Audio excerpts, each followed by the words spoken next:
almost make out features underneath. A nose, maybe an eye socket. But the moment I thought I saw something, it shifted again. By the next morning, I'd convinced myself it was a prank. Had to be. Some elaborate thing from friends, or maybe something I'd bought at an estate sale and forgotten about. I put it in a drawer. But that's when things started getting specific. Wednesday night, I was working at my kitchen table. My laptop open, email open, coffee getting cold. Standard evening.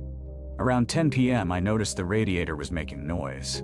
Not the normal clanking. These quick, rhythmic taps. Like someone was hitting it with something metal. Tap. Dot-in. Tap. Dot-a. Tap.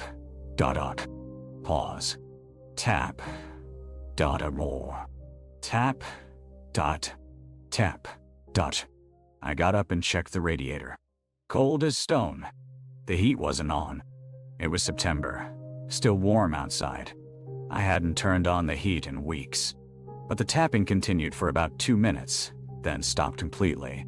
The next day at work, I couldn't stop thinking about it. I work in project management. I'm used to solving problems systematically. So I started thinking backward. The photograph appeared. Then, the radiator. What's the connection? By Friday, I was starting to piece together something I didn't want to admit. The photograph had appeared on Tuesday, the radiator on Wednesday, and on Thursday night, I almost missed this. My bedroom door was open when I came home. Not just unlocked. Wide open. I lived alone. I always locked my bedroom door at night. Not because I was afraid of anything. Just habit. A ritual. I'd done it every night since childhood. But Thursday night, it was open. I searched the room. Nothing missing. Nothing moved. Just the door, standing open. That's when I took out the photograph again. I studied the dining room more carefully. The table setting. The way the light hit the wall. And I realized something that made my stomach drop.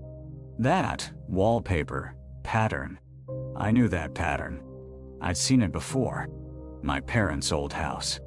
The one they sold when I was 12. The dining room table where we'd had dinner together as a family looked similar to the one in the photo. Similar frame. Similar wood. I called my dad that night. Told him I'd been thinking about the old house. Asked if he had any old photos.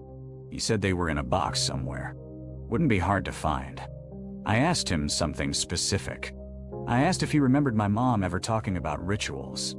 About anything unusual she did in that house. The line went quiet for a long time. He said, "Why are you asking that?" I didn't answer him. I hung up. That night, I pulled the photograph out again. And this time, I looked at it with a different kind of attention. The blur on those faces. It wasn't accidental. It was deliberate. Someone had done this on purpose. And I wondered, had someone drawn over the image? I got a magnifying glass. Looked very carefully at the blurred area around one of the figures. Underneath the blur, I could see pen marks. Like someone had gone over the photo again and again with a dark pen, trying to obscure something, trying to hide what those people looked like. Saturday morning, I drove to my parents' house. They lived 3 hours away. I didn't call ahead. When my mom opened the door, I asked her directly if she'd ever given me a photograph. A Polaroid. From the old house. She went very still. She didn't deny it.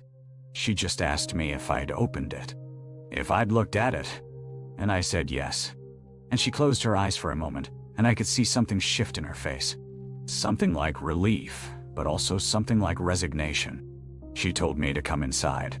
We sat in her kitchen, and she told me about something she'd done in 1998. To her why? A thing she'd been part of, with 3 other people. People she doesn't talk to anymore. It was in the dining room of our old house, on a specific date, and she said it was meant to be temporary. Meant to last only as long as the house did. But we'd sold the house in 24. And after that, she said, things started to show up. She'd never told me because she didn't want me to worry. And because, she said, if I didn't know the photograph existed, it might not find me. But that's not how it works. These things, she said, they just take longer. She gave me instructions. Very specific. A place I needed to take the photograph. Something I needed to do there. And she made me promise not to ask her any more about what she and those 3 other people had done in that dining room. I haven't looked at the photograph since. I keep it in the sealed envelope, in my filing cabinet, in a place I've tried very hard to forget about. But I can still feel it there. And I can still hear that radiator, even though it's been quiet for weeks now. My therapist thinks I'm ruminating, thinks the photograph is just a photograph, and my mind is filling in the gaps. But my bedroom door opened again last night, and I know I locked it,